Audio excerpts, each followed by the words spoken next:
6 years ago, NASA scientists discovered life within the solar system and launched an autonomous space station. Upon its return, the station crashed somewhere in Mexico. Shortly afterward, unfamiliar life forms began to appear in the area, leading to the closure of an entire region. As unknown creatures caused civilian casualties, the militaries of two countries united to protect the population that couldn't be evacuated. One day, photojournalist Andrew Calder sets out for Mexico to document the lives of people living near the infected zone. He photographs widespread destruction and the consequences of an undeclared war between worlds. During this time, his boss, the editor-in-chief, tasks him with finding and bringing back his daughter Samantha, who is on vacation in Mexico. Andrew finds Samantha in a hospital, where she ended up after a night attack on the city. Fortunately, Samantha is only slightly injured, an arm bruise that doesn't prevent her from embarking on the journey home immediately. Andrew is very displeased with this assignment, as he had been waiting for 3 years for an opportunity to enter the zone and create the report of his life. However, he doesn't dare argue with his boss. He escorts Samantha to the train station, where she calls her father to let him know they are about to board the train. Her father asks to speak with Andrew, reminding him that his daughter is his top priority. Resigned to his fate, Andrew leads Samantha to the train. Along the way, he explains that he's been photographing everything he encounters, hoping to create an eye-catching report. Samantha, when asked about her activities, avoids the topic but flashes an expensive engagement ring, hinting at her social status. They travel all day. Samantha naps while Andrew captures intriguing scenes: military aircraft overhead, derailed train cars, and explosions lighting up the sky. Suddenly, the train halts due to issues up ahead and must turn back. Andrew suggests they continue to the port on foot since it isn't far. Though nervous, Samantha agrees. They soon arrive at a small house and knock on the door. A young woman invites them in, showing them a map of the area and explaining how to reach the port, which is about 100 kilometers away. However, the rails ahead are damaged from bombings, so they'll need to find a vehicle. If they don't make it to the port in 2 days, they'll be stranded for at least 6 months, as the coastline will close. The couple is offered a modest dinner. During the meal, Andrew entertains the hostess's child, prompting her to assume they are married, a notion they quickly dispel. The next morning, Andrew photographs children playing with gas masks and animals, as though there's no danger nearby. Their mother provides the travelers with some food and water, wishing them a safe journey. Andrew and Samantha hitch a ride on a truck and later arrive at a bus stop. While waiting for the bus, Andrew surveys the surroundings, questioning locals about creature attacks. He's shown remnants of military vehicles and destroyed buildings. Samantha is uneasy about Andrew profiting from others' tragedies, but he explains that her father pays more for photos of deceased children than smiling faces, and he needs to make a living. After all, he doesn't cause tragedies, he merely documents them. Eventually, they reach the port, where they can take a ferry to the U.S. However, a ticket costs $5,000. Andrew notices people in the waiting area, but the clerk explains that they hope to cross to the U.S. via land, a perilous journey. Andrew manages to buy a single ticket for Samantha on a ferry departing early the next morning and has just enough money left for a hotel. At the hotel, Andrew's room isn't ready yet, so he waits in Samantha's room. They chat about various topics, discovering they enjoy each other's company. When Samantha goes to shower, Andrew calls home, leaving a voicemail wishing someone a happy birthday and promising to call again soon. Later, they explore the town, sampling local delicacies and reveling in the festive atmosphere. But when they visit a local church, they are struck by the somber sight of photos of those killed in alien attacks, surrounded by candles. Many of the deceased are children. Samantha is deeply affected, and Andrew, horrified by the scale of loss, suggests leaving quickly. At a cafe, Samantha shares her plans for tomorrow, returning home, getting married, and living happily ever after. Andrew escorts her to her room and attempts to stay the night, but Samantha laughs and bids him goodnight. Alone, she removes her engagement ring, gazing at it thoughtfully as if making a decision. Andrew heads to a bar, continuing to drink and socialize. The next morning, Samantha knocks on Andrew's door, offering coffee before her departure. She notices a local woman in his bed and runs off. Andrew chases after her and catches up at the port. Confused by her reaction, he realizes he still has her passport and ticket. Returning to his room, he finds the woman and her belongings gone, along with Samantha's documents and ticket. Andrew tries in vain to locate the thief and then pleads with the port clerk for another ticket, but there are none left, and the ferry won't sail again. Samantha suggests taking the land route, but it costs twice as much since they must pay for transport and guides, and they have no money. Desperate, Samantha offers her engagement ring, which covers the cost of the illegal journey. The pair begins their trek, traveling by car, boat, and then car again. They witness people surviving in the zone simply because they have nowhere else to go and marvel at their resilience. Eventually, they reach a boat whose reluctant owner agrees to take them downriver to meet guides for the jungle road. Samantha and Andrew board, passing burnt ship skeletons and bombed-out settlements. At one stop, they hear a terrifying roar from the jungle. A soldier readies his weapon, while Andrew urges Samantha to hurry back to the boat. As they continue downriver, Andrew reveals he has a son who will turn 6 tomorrow. However, the boy lives with his mother and her partner, so Andrew doesn't see him often. Suddenly, the boat's engine breaks down, leaving them stranded until nightfall. In the darkness, they hear the eerie sounds of monsters in the jungle. Then, a strange object floats in the water nearby, a downed fighter jet. As people investigate with flashlights, massive tentacles emerge, seemingly toying with the wreckage before pulling it into the river's depths. Finally, the engine roars to life, and the boat hurries away from the terrifying location. They travel through the night, and as dawn breaks, Andrew notices the riverbanks littered with wrecked boats and ships, stained with the blood of their occupants. Soon they disembark, greeted by a group of armed guides. This unsettles Andrew, as they hadn't agreed to such an escort. The boatman assures them these are friends, explaining that weapons are necessary in the jungle. Suddenly, a dreadful roar emanates from the bushes, freezing everyone in place. Moments later, a stray cow emerges, relieving the tension. The group eventually stops to camp for the night. Around the campfire, the guides explain that they are only 90 minutes away from the wall, separating the U.S. from Mexico, a structure built after the alien invasion. However, it's too dangerous to proceed at night, and they're also waiting for another family to join them. The men laugh at the American government, mocking the wall as a prison they've built around themselves. The guides share their experiences, describing monsters over 100 meters tall, which the wall would never stop. They mention that these creatures are less threatening on land, but far more dangerous in water. They despise planes, which the Americans used to spray chemicals in attempts to eradicate the aliens. The guides also reveal that all the surrounding trees are infected. They show Andrew and Samantha glowing fungal growths on the trunks, alien offspring that first sprout on trees, then travel via rivers to the oceans, where they mature and grow to massive sizes before returning to forests to lay eggs. The entire zone is contaminated. Returning to the campfire, the group lies down to rest. Alone with Samantha, Andrew apologizes for losing her passport so foolishly. She reassures him that she isn't upset.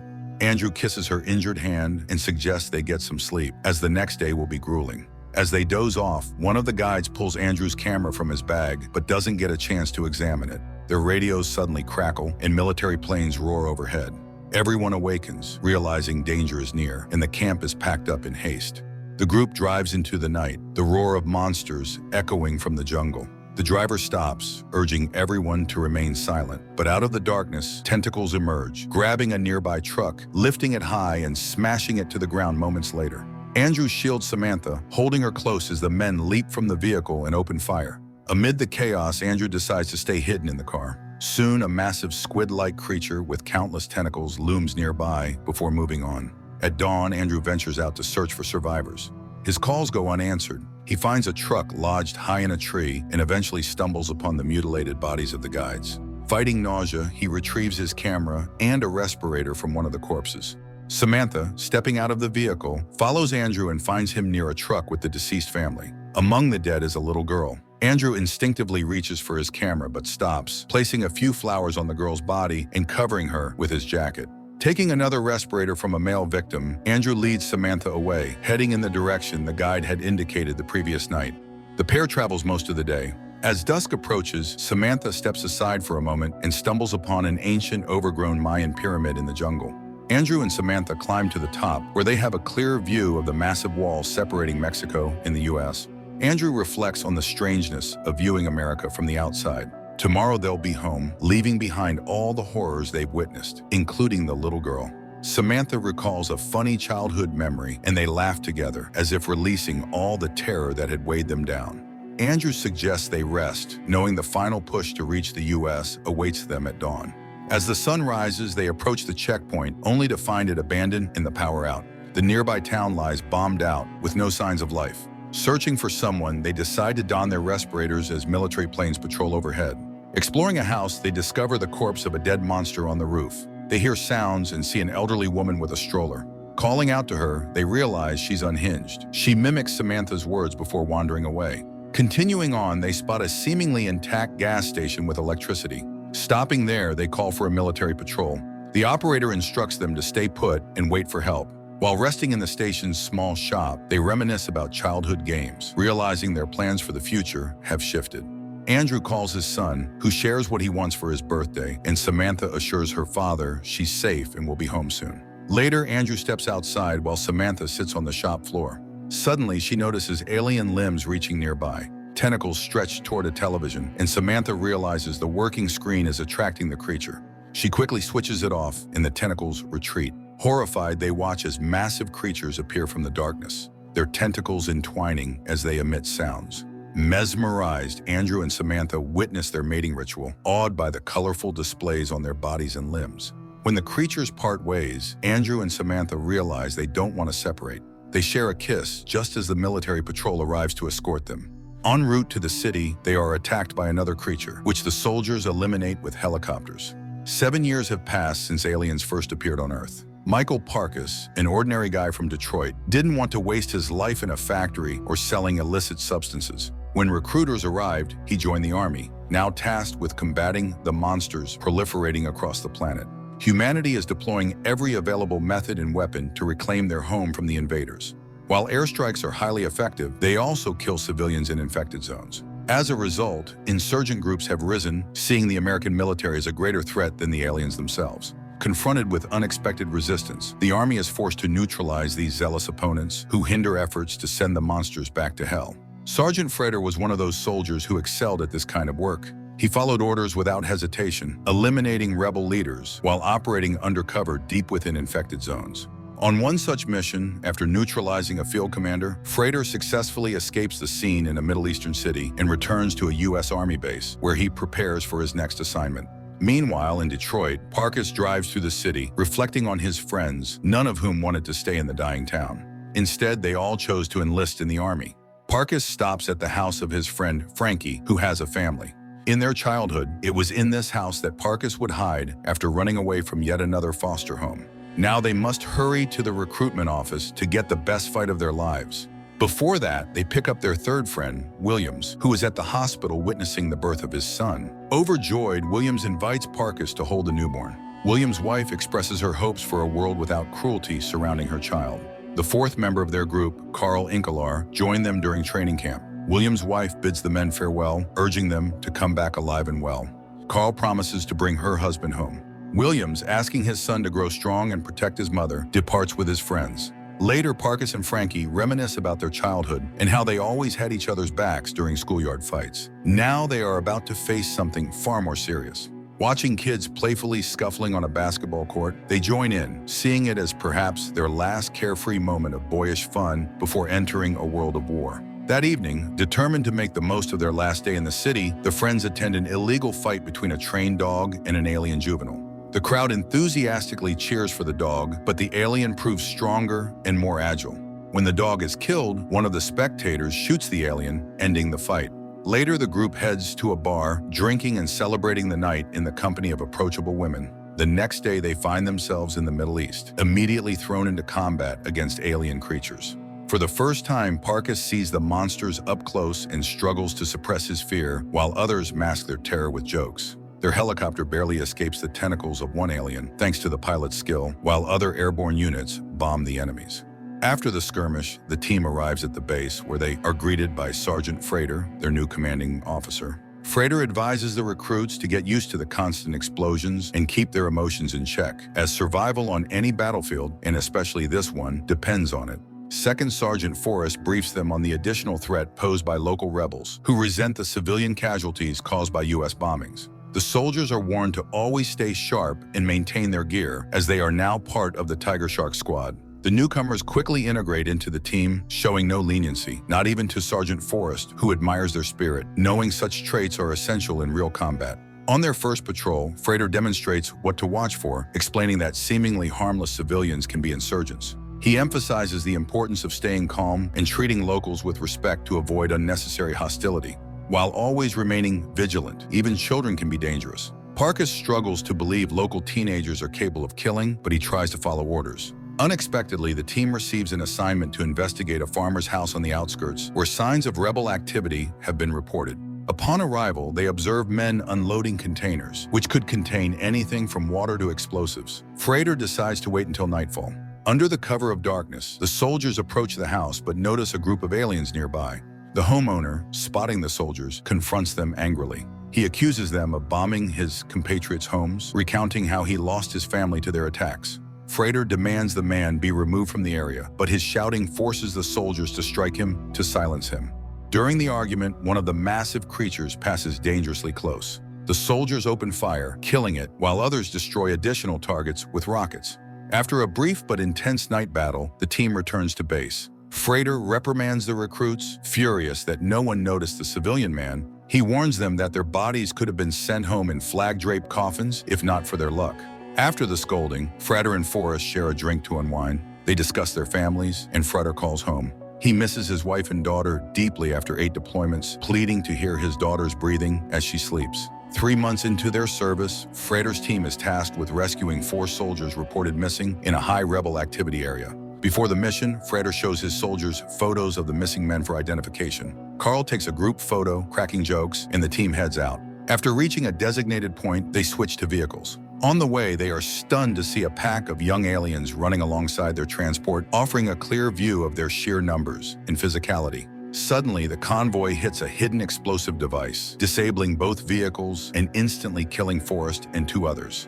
Williams, dazed by the blast, crawls out of the wreckage but steps on another mine, which detonates, severing his legs. As the team comes under fire from rebels, Frater orders them to establish defensive positions. While soldiers return fire, Parkus carries Williams to the cover of a nearby dilapidated house, then rejoins the fight.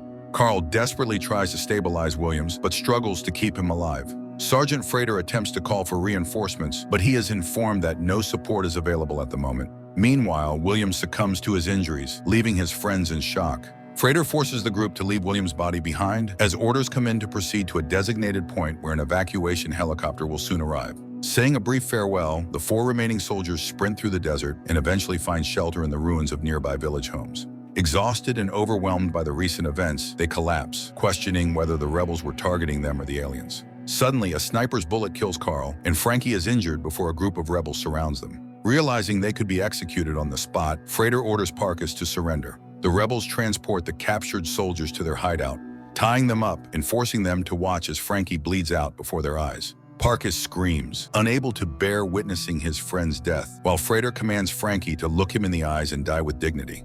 Frankie complies, and as Parkus tips his chair back in anguish, he hits his head and loses consciousness. Later that night, an alien attacks the bunker. Seeing the threat, a large group of rebels flees in vehicles. 2 remaining rebels approach the captives, intending to execute them. One is distracted by the commotion outside, while the other carelessly moves too close to Frater. The sergeant kicks him to death, frees Parkus, and orders him to head to the courtyard where some bikes are parked.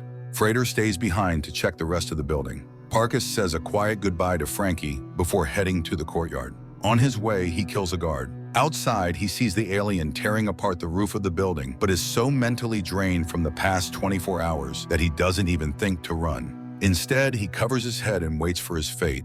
Frater appears and pushes him toward the bikes. They escape together, determined to complete their mission. Morning comes as the 2 soldiers ride through the desert. During a brief stop, Frater tries to snap Parkus out of his stupor, realizing the young soldier is still in shock and struggling to process the situation. Frater explains that they still have 80 kilometers to cover and must find the 4 missing soldiers, or their friends' sacrifices will have been in vain. When their fuel runs out, they continue on foot, heading east. That night, they take refuge in a bombed-out house. Frater questions Parkus about his family, but Parkus admits he doesn't know much about his biological father. Frater shares his own story, revealing that every time he returns from deployment, he takes the bus home and waits for his wife and daughter to open the door.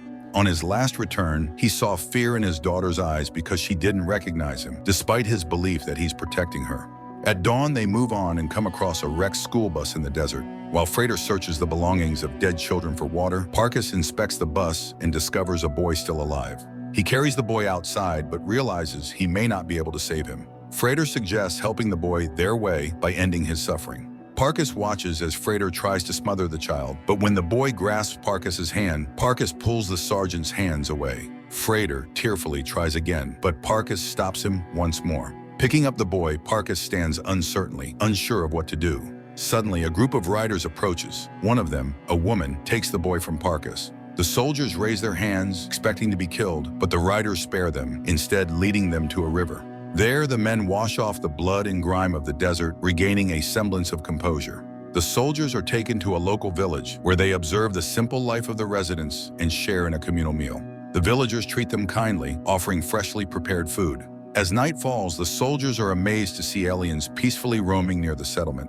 Later, they sit by the fire, listening to the villagers sing. Parkas watches as the villagers bury the deceased children. Frater, peeking into a tent, sees the boy from the bus dying and breaks down, weeping by the child's side.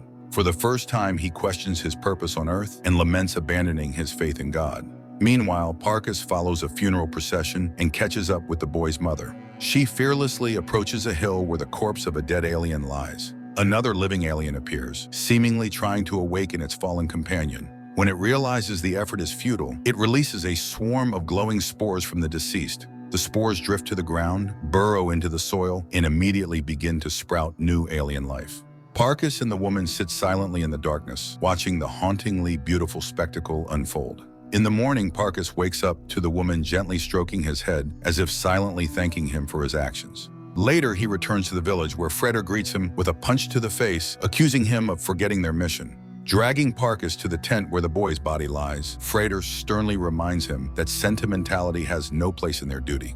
The men set out for a nearby settlement. Along the way, they encounter a boy carrying a tin can, inside of which he is hiding a small alien. Parkas is baffled by this, but the boy releases the creature, which scurries off into the sand, reminding them that it, too, is just a child. Reaching the neighboring settlement, Frater spots a child playing with a real assault rifle. Demanding to know where the weapon came from, he follows the boy to a house. Inside, they discover the bodies of local villagers wrapped in shrouds, victims of a recent bombing. Among them are the remains of the 4 American soldiers they had been searching for. Realizing his mission has failed, Frater storms into the room where the surviving residents are gathered. He furiously demands to know who killed his men, shouting that he has no business being on this cursed land when he should be at home with his wife and daughter. Losing control, he brandishes his weapon, threatening the villagers. When they fail to understand his words, Frater, consumed by rage, shoots one of the men. The others cower, trapped with nowhere to hide in the cramped room. Realizing that Frater is on the verge of massacring the entire family, including the children, Parkas has no choice but to shoot him to stop the slaughter.